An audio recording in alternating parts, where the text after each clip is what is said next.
கிறிஸ்துவுக்கு அன்பானவர்களே, இந்த நாளுக்காக ஆண்டவரை ஸ்தோத்திரிக்கிறேன். கட்டுகளை குறித்து பார்த்து வருகிறோம்.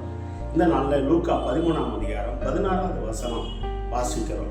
18 வருஷமாக கட்டப்பட்டிருந்த பிளவெனத்தின் ஆவியினால் கட்டப்பட்டிருந்த அந்த சகோதரியை தேவன் வாழ்க்கையில் நிமிர விடாதபடி கூனியாக இருந்த சகோதரி ஆண்டவர் என்ன பண்ணுகிறார்னா விடுவிக்கிற அந்த கட்டுகளை அவிழ்க்கிறார். இந்த வார்த்தை கேட்டுக்கொண்டிருக்கிற தேவனுடைய பிள்ளைகளை 10 வருஷம் 18 வருஷம் 30 வருஷம் 20 வருஷம் கட்டப்பட்டிருக்கிறீங்க. வாழ்க்கையில் நிமிர விடாதபடி ஒரு பிளவெனத்தின் ஆவி, ஒரு அசுத்த ஆவி உங்களை கட்டியிருக்கிறதா தேவ பிள்ளைகளே, இந்த கட்டுகளை இருந்து விடுவிக்க வல்லவராக இருக்கிறார். வாழ்க்கையில் அநேகரை நான் எந்திரிச்சு நிற்கணும்னு நினைக்க என்னால் நிமிர முடியலை என்று சொல்லி இன்னைக்கு அநேகர் கட்டப்பட்டிருக்கலாம். வாழ்க்கையில் முன்னேறணும்னு நான் நினைக்கிறேன், ஆனாலும் என்னை கட்டப்பட்டிருக்கிறதுன்னு சொல்லி நினைக்கலாம். தேவ பிள்ளைகளே, ஆண்டவர் இந்த 18 வருஷமாக விளம்பரப்படுத்துகிற அந்த வாழ்க்கையில் நிமிர விடாதபடி புனியாக இருந்த இந்த சகோதரியை கட்டவிழ்த்தா. அதே போல எத்தனை வருஷம் கட்டினாலும் சரி, தேவ பிள்ளைங்க எந்த மந்திரவாதி எப்பேற்பட்ட அசுத்தாவிகளை கட்டியிருந்தாலும் எல்லா கட்டுகளையும் விடுவிக்க வல்லவராக இருக்கிறார். அல்லேலூயா. அது 10 வருஷமா இருக்கலாம், 7 வருஷமா இருக்கலாம், 20 வருஷமா இருக்கலாம். இந்த சகோதரிக்கு 18 வருஷமாக சாத்தான் கட்டியிருந்தான். ஆண்டவரை சொல்கிறார். வேதத்தில் உண்மையாக சொல்லப்பட்டிருக்கிறது. இவங்க இன்னைக்கு அநேகர் கட்டப்பட்டிருக்கிறாங்க.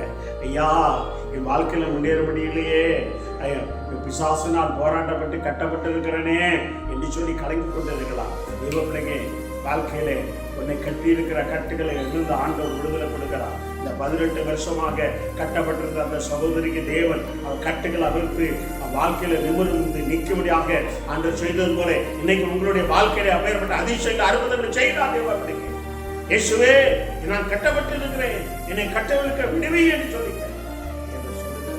18 வருஷமாக கட்டப்பட்ட என்னுடைய வாழ்க்கையில எத்தனையோ குடும்பத்தை பார்த்திருக்கிறேன். 18 வருஷமா 18 வருஷமா குழந்தை பாக்கியம் விடாது கட்டிடுவான், நன்மைகள் ஆசீர்வாதத்தை தொழில் செய்யக்கூடாதபடி கட்டிடுவான்.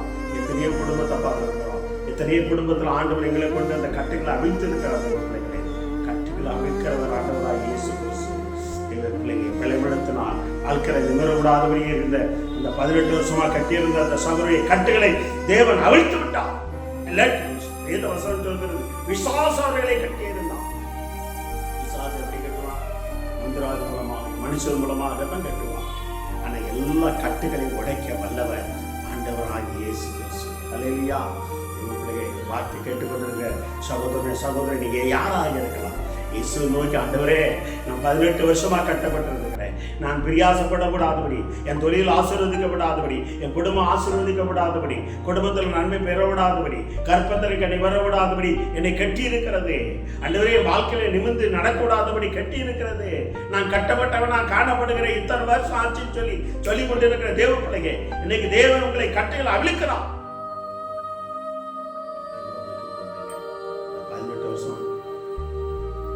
18 வருஷம் விளம்பரப்படுத்தி வாழ்க்கை நிமிரப்படாத ஒரு சகோதரி விடுதலை கொடுக்குற கண்களை இப்படி ஜெபம் செய்வோமா? நல்ல ஆண்டவரே, 18 வருஷம் விளம்பரப்படுத்துகிற ஆவி, வாழ்க்கையில் நிமிரவிடாத ஆவி, 18 வருஷம் கட்டியிருந்தான் சாத்தான். அந்த கட்டுகளை அவிழ்த்து அந்த மகளுக்கு விடுதலை கொடுத்த போல இன்னைக்கு எத்தனை வருஷத்தினால் கட்டப்பட்டு இருக்கிறார்கள். அந்த கட்டவிலிருந்து விடுதலை கொடுப்பீரார். கட்டவிழ்க்கப்படுகிற இயேசுவின் நாமத்தில் கட்டவிழ்க்கப்படும். 10 வருஷம் 13 வருஷம் 20 வருஷம் 18 வருஷம் தேவ பிள்ளைங்க, 15 வருஷம் நீ கட்டப்பட்டு இருக்கிற ஆண்டவராக இயேசு கிறிஸ்து இப்போது ஒரு கட்ட அவிழ்க்கிறார். அவருடைய வல்லமை இறங்குறது. begin talk like a child, but talk like a mother. that really come and make கட்ட அவிழ்க்கிறீர். பிள்ளைகளை இந்த கட்டிலிருந்து விடுவித்து தலை நிமிர்ந்து நிற்க தக்க நீ கிருபை செய்ய போகிறீர். அதற்காக ஸ்தோத்திரம். நாமத்தை மகிமைப்படுத்துங்க, வெளியாடுங்க, ஆசீர்வதிங்க. இயேசுவின் நாமத்தால் ஜெயம் எடுக்கிறோம். நல்ல தந்தையே, ஆமென். God bless you.